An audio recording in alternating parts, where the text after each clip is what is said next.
Howdy! During this video, I will teach you how to supplement potassium IV in dogs and cats with hypokalemia.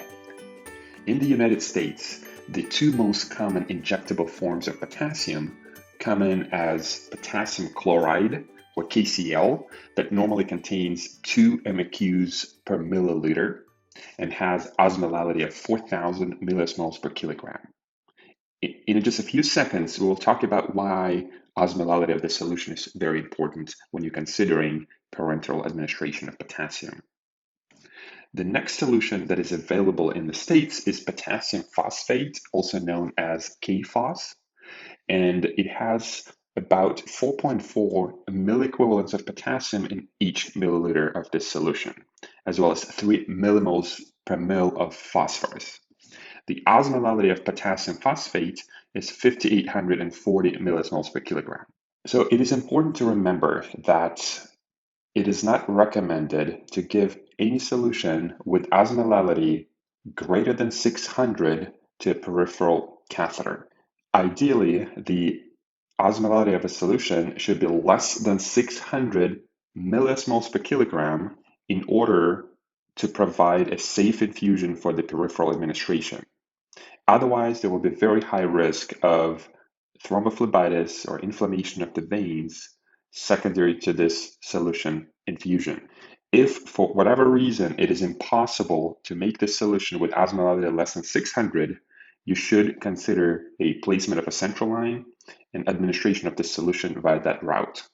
I think the best way to talk about parenteral potassium supplementation calculations is just to talk about multiple examples. And while we're talking about these examples, we'll talk about ways and steps how to make these calculations easy and applicable to the clinical practice. All right, so we have Jack. Jack is a 4-month-old German Shepherd puppy who is male intact with a body weight of 5 kilograms. He has parvoviral enteritis, and his measured serum potassium is 3 millimoles per liter with a reference interval 3.5 to 5. So the 3 questions you want to ask yourself before you consider potassium supplementation in this dog are, the first one is, do I need to supplement potassium at all? Question number 2, if so, what route? And question number 3, how much? So do I need to supplement potassium in Jack? If you have a combination of moderate hypokalemia, anorexia, and you expect the duration of the underlying condition, in this case parvovirus, will last on average 3 to 7 days, the answer to this question would be yes, I do want to supplement potassium in Jack. Do you want to do that parenterally or via oral route? And again, we know that Jack is likely anorexic, he's vomiting, he has moderate hypokalemia, and he also needs IV fluids anyway. So the best way to supplement potassium in Jack would be the parenteral supplementation. So how much potassium should I supplement? On this slide, you see a table that you can find in a lot of different emergency and critical care and internal medicine textbooks. This is so-called a conventional approach to a rate of potassium supplementation in small animals. Depending on the serum potassium concentration measured in milliequivalents per liter, you will add a certain amount of KCl to 1 liter of fluid. Also, for convenience, there's a column with how much potassium you should add to a smaller fluid bag, for example, 250 mils, which is based on this amount divided by 4, right? So in a smaller bag, you need to add a small amount of potassium proportionally to the size of this bag. Also, you will see that there is a column with maximal fluid rate in mils per kg per hour, and that's based on the so-called Kmax. So Kmax is the maximal rate of potassium supplementation intravenously that is safe for a patient. And usually we consider Kmax as 0.5 milliequivalent per kilogram per hour. So you do not want to exceed this rate. Otherwise, there will be a high risk of hyperkalemia and ECG abnormalities. All right, so if we try to apply this conventional approach to Jack, we know that Jack's potassium is 3 millimoles or milliequivalents per liter. So according to this table, you want to add 40 MEQs of KCl to 1 liter of fluids and run it with the fluid rate that will not exceed 12 milliliters per kilogram per hour, which would be considered Kmax. So now we're going to just talk about this type of supplementation in detail. So first, step number one, you want to choose the IV fluid rates for Jack. And we know that Jack is a 5 kilogram patient and he needs some maintenance rates, right? He's a puppy, so you could consider a higher maintenance rate, but for the sake of this example, I chose a conventional 60 milliliters per kilogram per day maintenance rate. The next component of your fluid therapy rate would be your deficit. So deficit will depend on the degree of dehydration in Jack. So based on our physical examination, we estimated that he's about 7 to 8% dehydration, and we want to correct this dehydration over 12 hours. So now we're going to multiply his body weight, 5 kilograms, by the degree of dehydration depicted in decimal points. So that will be 0.07. And that will be equal to the deficit of 350 mils total. Third component of our fluid therapy is going to be ongoing losses. And in this case, it's going to be very empirical, but we know that Jack has some vomiting and diarrhea, so we're going to add additional 20 milliliters per kilogram per day as his losses. But again, it's rather empirical, and this number may vary depending on the clinician. So now, if we're going to add up all these three components of fluid therapy and divide it by 24 hours in a day, we're going to get about 45 mils per hour. So that's going to be our fluid rate for the first 12 hours. And definitely we can change this rate as needed. So the next step is to add KCl to this fluid. And as we found out from the previous table, we want to add 40 MQs of KCl to 1 liter bag of his fluids, and we don't want to exceed 12 mils per kg per hour. In his case, that will be equal to 60 mil per hour, which we're not going to exceed with the chosen fluid rate of 45 mil per hour. Are there any problems with this conventional approach? And I believe there are some problems with this approach. I think the major problem is that this approach does not tell you about the absolute amount of potassium that the patient is receiving, and this amount of potassium will depend on IV fluid rate that you chose. For example, so again, in Jack, we have the made IV solution with KCl of 40 MQ per liter. If we start his fluid at 60 ml per hour, his absolute amount of potassium that he's going to be receiving every single hour would be 0.48 MQs per kilogram per hour, which is close to Kmax. We chose the fluid rate of 45 ml per hour, which will provide about 0.36 MQs per kg per hour. If for some reason we add the same amount of KCl to the liter, but decide to run it just at 10 ml per hour, the absolute amount of potassium he's going to be receiving is only 0.08 MQs per kilogram per hour, which is only a maintenance rate of potassium supplementation and may be insufficient to fix hypokalemia in Jack. As you can see here, the amount of potassium you're going to be providing to this patient will largely depend on your fluid rate. And if for some reason Jack doesn't need a high fluid rate and he just needs, for example, maintenance rate, the amount of potassium would be negligible, so he will not get enough potassium. On the other hand, if for some reason you want to go very high on the rate, he may be getting a Kmax, meaning almost 0.5 MQs per kg per hour, which requires frequent potassium monitoring. Because we know that if you run fluids with Kmax, you may achieve normal kalemia within just a couple of hours. So you should be really careful with respect to avoiding quick normalization of serum potassium concentration. And if you anticipate potassium will become normal just in a few hours, you want to schedule this blood work recheck to document this normalization of potassium, and which will make you to reduce the potassium supplementation rate to avoid hyperkalemia. So what is the other way you can approach the same problem here? This leads us to my recommended approach and how I think about potassium supplementation in small animals. So on this slide, you will see another table where the first column represents the serum or plasma potassium concentration in your patient, similar to the table number 1.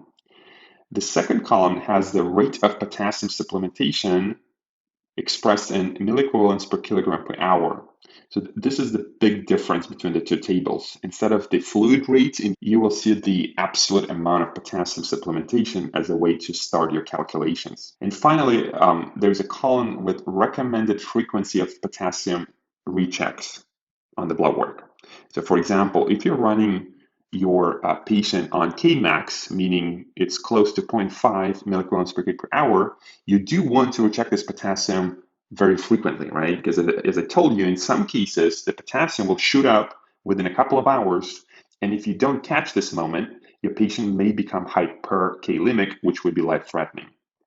So the general rule of thumb, the higher the rate of your potassium supplementation, the more frequently you want to recheck it. On the other hand, if you're running potassium relatively slow at, let's say, 0.05 mq per kg per hour, which is considered like a maintenance rate, you don't need to check it frequently. Once per day will be just enough. All right, so let's apply this approach to Jack again. So step number one in this approach, you want to choose your potassium supplementation rate in milliequivalents per kilogram per hour according to the degree of hypokalemia. And that's where you're going to use this table. So in the case of Jack, his potassium was 3, so we're going to choose the potassium supplementation rate at about 0.1 to 0.2 mq per kg per hour. You can also see it over here. Step number 2 is to calculate a total amount of KCl or any other form of potassium that is available in your country that the dog will need per hour. To do that, you will multiply his body weight by the supplementation rate that you just chose from the table, and you will get the total amount of KCl that this animal will be getting every single hour. In this case, it's 5 times 0.2 will be equal to 1 milliequivalents every hour for the entire dog. Step number 3, you want to come up with the total fluid rate to which KCl will be added. And that will be exactly the same calculation that we did in the first example. So we know we want to run his total fluids at about 45 mils per hour based on his maintenance requirements, his deficits from dehydration, and from his ongoing losses. So it's exactly the same calculation, would be 45 mil per hour of fluids. Step number 4, you want to calculate how many hours your bag of fluids will last for at 45 mils per hour. So if you're going to use a 1 liter bag or 100 or 1,000 mil bag, and you're going to divide it by 45 mils per hour, which is the fluid rate you want to run him at, you're going to get about 22.2 hours in this bag, right? And finally, step number 5, you want to calculate how much KCl or potassium you need to add to the entire bag to deliver your 1 mq per hour rate of potassium supplementation that you calculated in step 2. So in this case, we know that our 1 liter bag is worth of 22 hours of infusion. We're going to multiply this number by 1 milliequivalent per hour, and we're going to get 22.2 MQs of KCl to be added to this liter bag. We also know that, again, in the States, the formulation of KCl is 2 MQ per mil. So in order to calculate how many mils of KCl you need to add to this bag, you will just divide your total amount of potassium by 2, which is the concentration of KCl in 1 milliliter. So you know you will need to add 11.1 mils of KCl with the concentration of KCl 2 MQ per mil to the entire bag of fluids and run it at 45 mil per hour to achieve your goal with respect to potassium supplementation at 0.2 MQ per kilogram per hour. And again, based on the table on the previous slide, we will likely recommend to recheck potassium in about 12 hours to see if it's normalized or we need to keep going, or we may need to actually increase this rate of supplementation. So let's say you did recheck potassium at 12 hours and it came back as 3.7 millimoles per liter, which is low normal potassium for a dog. So what do I do with my potassium supplementation calculations? Do I change it? Do I stop potassium? Do I do anything else? So first question you want to ask yourself, is Jack eating?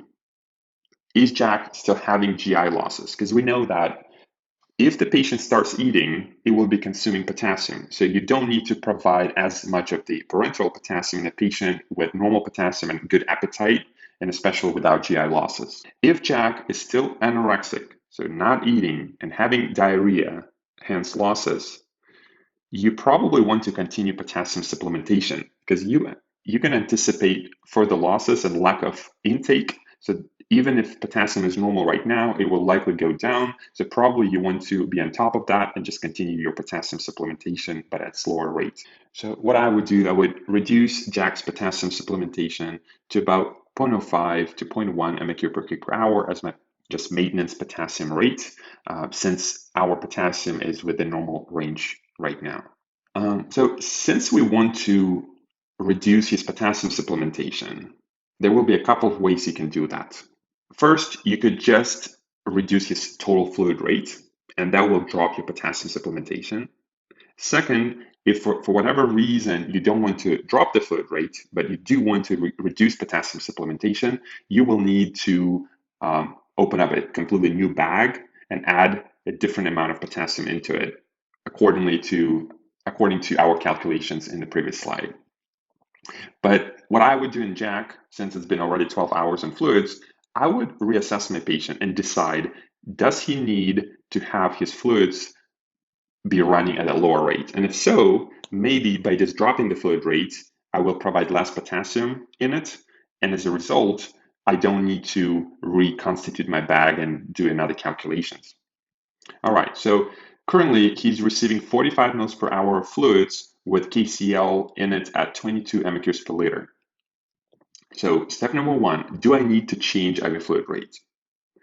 And I'm going to do my physical exam, and what I'm going to find is that now my patient is euhydrated.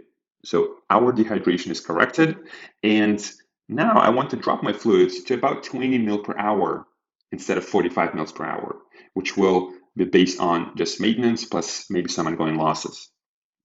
So if I drop my fluids from 45 to 20 ml per hour, the amount of potassium we're giving to Jack will go down. But we need to know exactly how much potassium he's going to be getting with the new fluid rate. In order to calculate that, the first thing you want to do is to calculate how much potassium is contained in every ml of this solution. So we know that entire bag or 1 liter of fluids has 22 mqs of KCl. Now we're going to divide it by 1,000, and we're going to get the concentration of KCl in every single ml of this solution as 0.022 mqs.